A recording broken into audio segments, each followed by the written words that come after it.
Hey y'all, welcome back to my kitchen, or welcome if you're new. My name is Bethany, or Budget Bethany, and welcome to this week's What's for Dinner video. I like to share these every single week in hopes to give y'all some meal ideas or some inspiration to cook at home for your family as well.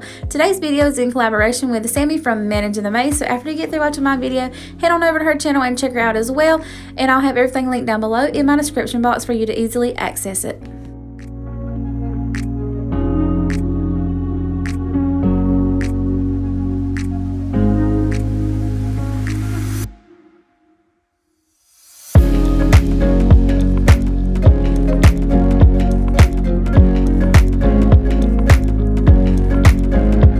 Up first, we're going to be making some spaghetti, and I feel like everybody has their own way of making spaghetti, but all I do is I just brown up some ground beef. I add in some minced onion, some onion powder, some garlic powder, and a little bit of parsley, and I really wish my family would eat like some bell pepper and some onion in it, but they won't, so I don't never add that in there.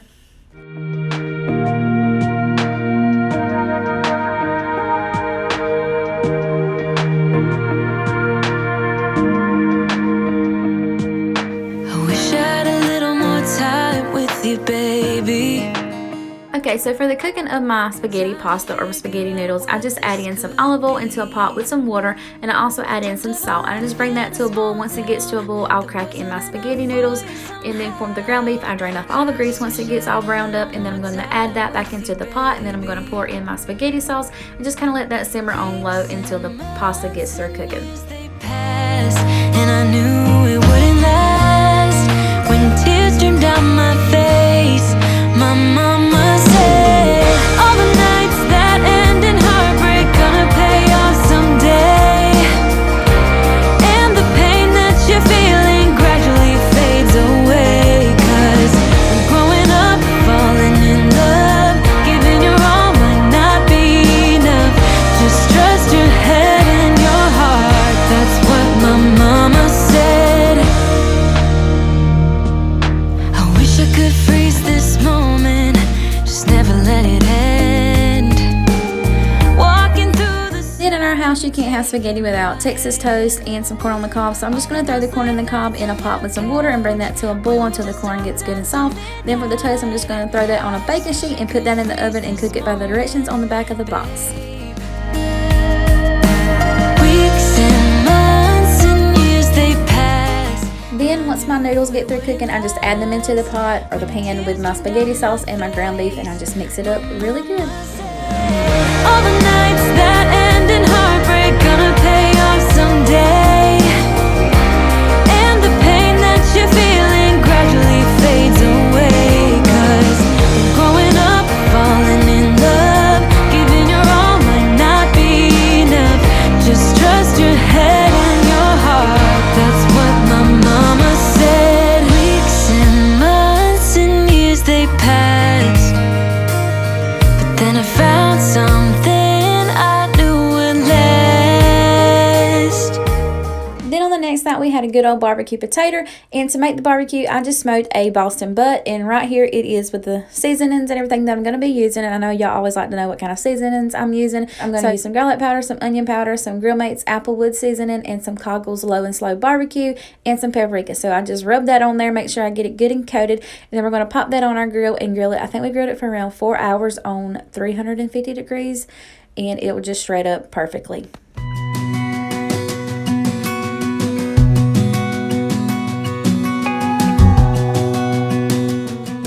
Oh yes, I forgot to mention about halfway through we took it off and we put it in some aluminum foil with some butter, and I wanted to say that I did all this by myself, but my husband had to come in and help me do this part just because he was scared that I was going to burn myself. But I feel like I totally could have done it on my own if I wanted to, but he wanted to help, so I just let him help. And y'all look at that butter melting. That thing was super hot. But anyway, we're going to add some barbecue sauce to the top as well, and then we're going to wrap it up really good to make sure all the juices stay inside of the aluminum foil. Kidnap me, take me back, all the way back to them days, running around in a gown and a crown, barefoot.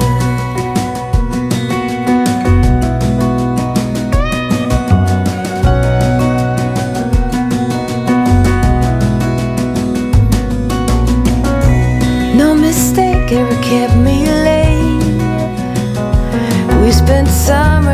catching fireflies and winter's on our skates. One big smile across. Then for the potatoes, all you do is just wash them up really good. You're going to use a fork and poke some holes in them. That's just so they can cook thoroughly. Then you're going to put those in your pot, add some water, make sure they're covered, bring that to a boil, boil them until they're good and soft, and that's it for the potato part, y'all. Then for the meat, once they come off the grill, I just use my hand mixer and shred it up. I did kind of pull it apart just a little bit just because my mixer is old and I didn't want to burn that bad boy up. So as you can see, I'm just right here mixing it up with my hand mixer. Once I get it all, or not mixing it up, I'm shredding it up. Once I get it all shredded up, I'm going to add in a little bit more barbecue sauce because it wasn't barbecue-y enough for us. And then I did add in 2 capfuls of vinegar because we just like the vinegar kick at the end. Then I'm going to mix that up and that will be done, y'all. So I know y'all have seen me grilling the past few weeks and I just really enjoy grilling. It makes everything easy and I don't have a lot to clean up. And now that it's warm, I just like to sit outside and watch the kids play. And I can't do that if I'm in the kitchen cooking. So that's why I've been grilling a lot here lately. But here's my potato once it was all plated up. I just got some cheese and some sour cream on top. Then on the next night, we had some good old fried shrimp, some french fries, and some grits. So my husband bought these fresh shrimp from a guy that was sitting on the side of the road. So I had to haul all these shrimp. But Jackson volunteered to help me. So I was like, sure, I could really use some help because I had a whole sink full, like I said. So as y'all can see, he's right here helping me shell all the shells off the shrimp. And then to season up our shrimp, we used some Tony's Creole seasoning, some paprika, some onion powder, and some garlic powder.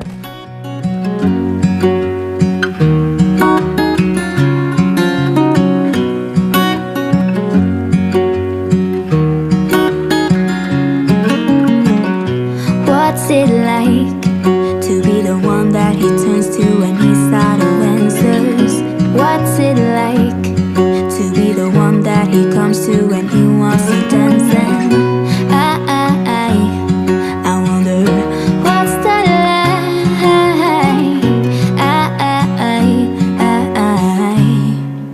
Also, while I was seasoning up my shrimp, I had some vegetable oil coming to temperature so that I can get to frying my shrimp in there.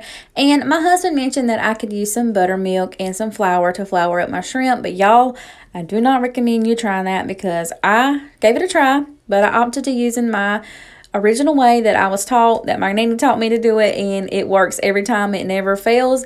But the buttermilk, for some reason, it would not stick to the shrimp. Maybe y'all can tell me what I did wrong because I couldn't figure it out. So if you don't know how to cook with the buttermilk, don't try it with the buttermilk. If you want to fry you some shrimp, just season up your shrimp, dip it in some flour, put it in your grease. So that's what I opt to do, and you'll see that in a minute where I switch up. I forget about that buttermilk because that buttermilk was just not working out for me. That you were all he wants and it's midnight. Oh, I'm thinking about him.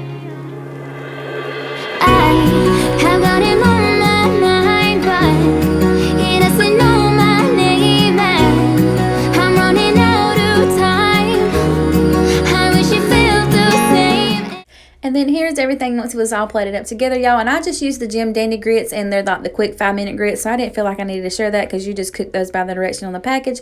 And then once I got through frying my shrimp, I switched out my grease, and then I fried my french fries.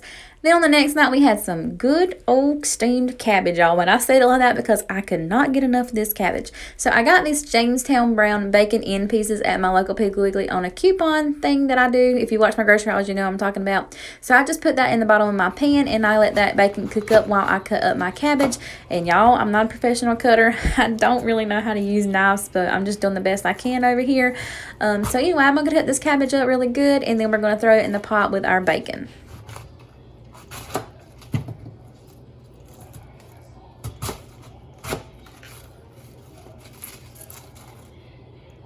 And I do throw away like the outer layers of the cabbage just because I feel like those are really nasty and I don't really want to be eating those. But y'all, if y'all ever wondered what it was like behind the scenes of my What's for Dinners, you can hear it right now in these few clips.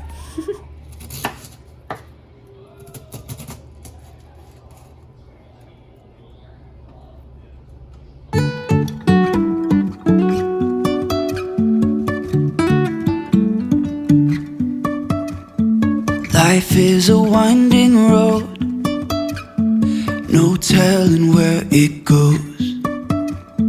Driving through days and nights, won't stop for traffic lights. And I really wanna know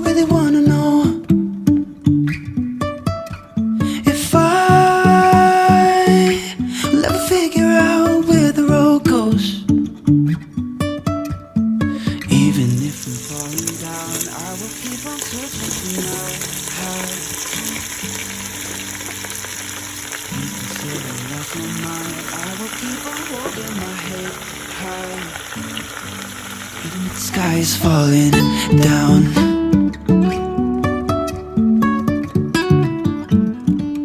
I just cooked my cabbage on low medium heat until they were like almost done, and then I throwed in a spoonful of minced garlic, and here they are once they're all done. And y'all, I don't know if you've ever tried lemon juice on your cabbage, but you've got to try it if you've never have. My mama showed it to me, and I have never went back to eating plain old cabbage again. So all you do is just fill up the cap full of lemon juice and you pour that over on your cabbage and you go to town. It's gonna be good, girlfriend, I promise. You don't knock it until you try it. Then on the next night, I opted to just making sides to go with some fried chicken. I went and bought some fried chicken, and I've shared this over here on my channel before that sometimes I do this, and it's just an easy, convenient way to have a full course dinner and not have to go through the hassle of cooking everything. So right here, I'm just dumping some macaroni noodles into a pot. I'm going to be making some macaroni and cheese. So I just put those in there, covered them with water, brought them to a boil until they were getting soft, and then I squirted in one of those like Velveeta cheese packets that I've shared with y'all many times over here on my channel, and made some macaroni and cheese. Even if the sky is falling down, even if the sky is falling down. I also heated up some more of that cabbage that we had from the night before to go with our chicken as well, but I also made some corn, and y'all told me in the comments in a past What's for Dinner to mix 1 can of whole kernel corn and 1 can of cream corn, and y'all knew what you were talking about because that stuff was really good. But y'all, that's it for this week's What's for Dinner video. I hope you all enjoyed it. If you did, don't forget to leave me a big old thumbs up and subscribe if you're not already, because I would really love for you to join my YouTube family. Also, don't forget to go check out Sammy's video from the day because she also has a What's for Dinner video for y'all. Thank you all so much for watching, and I will catch you all in the very next one. Bye, y'all.